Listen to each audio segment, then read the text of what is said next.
ನಮಸ್ಕಾರ ಭೋಜನ ಪ್ರಿಯರೇ, ಸಾಲ್ಟ್ ಅಂಡ್ ಪೆಪ್ಪರ್ ಯೂಟ್ಯೂಬ್ ಚಾನಲ್ಗೆ ಸ್ವಾಗತ. ಅನ್ನದಾತ ಸುಖೀ ಭವ ಅಂತ ಹೇಳ್ತಾ ಇಂದು ನಾವು ಮನೆಯಲ್ಲಿ ತುಂಬ ಈಸಿಯಾಗಿ ಇನ್ಸ್ಟಂಟ್ ರವೆ ಇಡ್ಲಿ ಹೇಗೆ ಮಾಡೋದು ಅಂತ ನೋಡೋಣ. ಸ್ಕೂಲಿಗೆ ಹೋಗೋಂಥ ಮಕ್ಕಳಿಗೆ ಈ ಥರ ಕಲರ್ಫುಲ್ಲಾಗಿ ಇಡ್ಲಿ ಮಾಡಿಕೊಟ್ರೆ ನೆಕ್ಸ್ಟ್ ಟೈಮ್ ಅವರೇ ಕೇಳ್ತಾರೆ ಈ ಥರ ಇಡ್ಲಿ ಮಾಡಿಕೊಡಿ ಅಂತ. ಇದು ಹೆಲ್ದಿ ಆಗಿರುತ್ತೆ, ಸಾಫ್ಟ್ ಆಗಿರುತ್ತೆ, ಟೇಸ್ಟಿ ಆಗಿರುತ್ತೆ. ಆಫೀಸ್ಗೆ ಹೋಗೋರಿಗೆ, ಸ್ಕೂಲ್ಗೆ ಹೋಗೋರಿಗೆ, ಲಂಚ್ ಬಾಕ್ಸ್ಗೆ, ಟಿಫನ್ ಬಾಕ್ಸ್ಗೆ ಪರ್ಫೆಕ್ಟ್ ಅಂತಲೇ ಹೇಳ್ಬೋದು. ಅರ್ಧ ಗಂಟೆಯಲ್ಲಿ ಮಾಡೋದ್ರಿಂದ ಟೈಮ್ ಕೂಡ ಸೇವ್ ಆಗುತ್ತೆ. ಹಾಗಿದ್ರೆ ಬನ್ನಿ, ಇನ್ಸ್ಟಂಟ್ ಇಡ್ಲಿ ಮಿಕ್ಸ್ ಪ್ಯಾಕೆಟ್ನ ತೊಗೊಂಡಿದ್ದೀವಿ. ಇದು ಯಾವುದೇ ಪ್ರಮೋಷನ್ ವಿಡಿಯೋ ಅಲ್ಲ. ಈ ರವೆ ಇಡ್ಲಿ ಇನ್ಸ್ಟಂಟಾಗಿ ಮಾಡೋದ್ರಿಂದ ಎಲ್ಲ ಮಿಕ್ಸ್ ಇರುತ್ತೆ.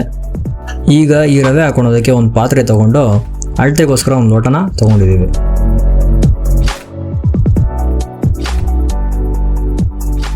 ಈಗ 2 ಲೋಟದಷ್ಟು ರವೆನ ಹಾಕೊಂಡಿದ್ದೀವಿ. ಈಗ ಅದಕ್ಕೆ ಬೇಕಿದ್ರೆ ಸ್ವಲ್ಪ ಕೊತ್ತಂಬರಿ ಸೊಪ್ಪು ಹಾಕ್ಕೊಂಡು ರವೆ ಮಿಕ್ಸ್ ಮಾಡೋದಕ್ಕೆ ಮೊಸರು ಹಾಕೋಬೇಕಾಗುತ್ತೆ. ಅದಕ್ಕೆ ರವೆ ಅಳತೆ ಮಾಡಿದಷ್ಟು ಲೋಟದಲ್ಲಿ 2 ಲೋಟದಷ್ಟು ಮೊಸರು ಹಾಕ್ಕೊಂಡು ಹಾಗೆ ಸ್ವಲ್ಪ ನೀರನ್ನ ಹಾಕ್ಕೊಂಡು ನೀಟಾಗಿ ಮಿಕ್ಸ್ ಮಾಡ್ಕೋಬೇಕು.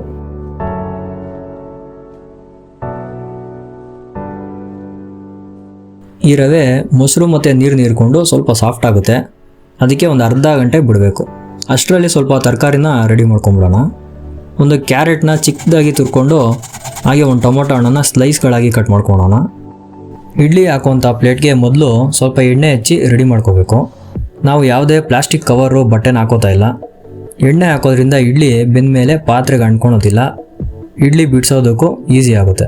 ಈಗ ಒಂದು ಇಡ್ಲಿ ಪ್ಲೇಟ್ಗೆ ಕಟ್ ಮಾಡಿರೋಂಥ ಟೊಮೊಟೊ ಸ್ಲೈಸು, ಕ್ಯಾರೆಟ್ ತುರಿ, ಕೊತ್ತಂಬರಿ ಸೊಪ್ಪು ಕಟ್ ಮಾಡಿರೋಂಥದ್ದು, ಹಾಗೆ 1-2 ಗೋಡಂಬಿ ಪೀಸ್ನ ಹಾಕ್ಕೊಂಡು ಹೀಗೆ ಎಲ್ಲ ಮಿಕ್ಸ್ ಮಾಡಿ ಇಡ್ಲಿ ಪ್ಲೇಟ್ಗೆ ಹಾಕೋತಾ ಇದ್ದೀವಿ. ಅರ್ಧ ಗಂಟೆ ಆದ ನಂತರ ಇಡ್ಲಿನ ನೀಟಾಗಿ ಮಿಕ್ಸ್ ಮಾಡಿಕೊಂಡು ರೆಡಿ ಮಾಡಿರೋಂಥ ಇಡ್ಲಿ ಪ್ಲೇಟ್ಗೆ ಹಾಕೋಬೇಕು. ನೋಡಿಕೊಂಡು ಸ್ವಲ್ಪನೇ ಹಾಕಿ, ಇಡ್ಲಿ ಬೆಂದಮೇಲೆ ಉಬ್ಬಿ ದಪ್ಪ ಆಗುತ್ತೆ. ಆಗ ಮೇಲೆ ಇರೋಂಥ ಪ್ಲೇಟ್ಗೆಲ್ಲ ಅಂಟ್ಕೊಂಡ್ಬಿಡುತ್ತೆ.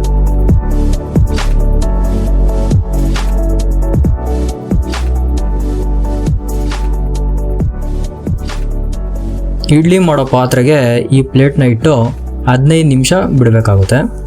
ಅಷ್ಟರಲ್ಲಿ ಚಟ್ನಿಗೆ ಒಗ್ಗರಣೆ ರೆಡಿ ಮಾಡ್ಕೊಂಬಿಡೋಣ. ಈ ಇಡ್ಲಿ ಮಿಕ್ಸ್ಗೆ ನೀವು ಯಾವುದೇ ಸೋಡಾ ಆಗಲಿ, ಉಪ್ಪು, ಖಾರ ಏನು ಹಾಕೋಂಗಿಲ್ಲ. ಎಲ್ಲ ಮಿಕ್ಸ್ ಇರೋದ್ರಿಂದ ಡೈರೆಕ್ಟಾಗಿ ಯೂಸ್ ಮಾಡ್ಬೋದು. 15 ನಿಮಿಷ ಆದಮೇಲೆ ಪ್ಲೇಟ್ ತೆಗೆದು ಅದಕ್ಕೆ ಸ್ವಲ್ಪ ನೀರನ್ನ ಚುಮ್ಸ್ಕೋಬೇಕು. ಎಲ್ಲ ಇಡ್ಲಿಗಳನ್ನ ನೀಟಾಗಿ ಬಿಡಿಸ್ಕೋಬೇಕು.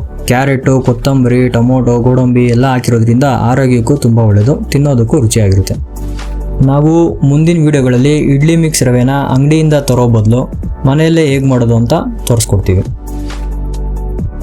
ನೋಡಿ ಎಷ್ಟು ಸಾಫ್ಟ್ ಆಗಿದೆ, ಒಳಗೆ ಕೂಡ ಕರೆಕ್ಟಾಗಿ ಬಂದಿದೆ. ಈಗ ಎಲ್ಲ ಇಡ್ಲಿಗಳನ್ನ ಪ್ಲೇಟ್ಗೆ ಹಾಕ್ಕೊಂಡು ತಿನ್ನೋದಷ್ಟೇ ಬಾಕಿ. ವಿಡಿಯೋ ಇಷ್ಟ ಆದರೆ ಲೈಕ್ ಮಾಡಿ, ಹೇಗಿತ್ತು ಅಂತ ಕಮೆಂಟ್ ಮಾಡಿ, ನಿಮ್ಮ ಫ್ರೆಂಡ್ಸ್ ಆ್ಯಂಡ್ ಫ್ಯಾಮಿಲಿಗೆ ಶೇರ್ ಮಾಡಿ. ಸಿಗೋಣ ಮುಂದಿನ ವಿಡಿಯೋದಲ್ಲಿ ಅಂತ ಹೇಳ್ತಾ, ಅಲ್ಲಿವರೆಗೂ ಥ್ಯಾಂಕ್ ಯು.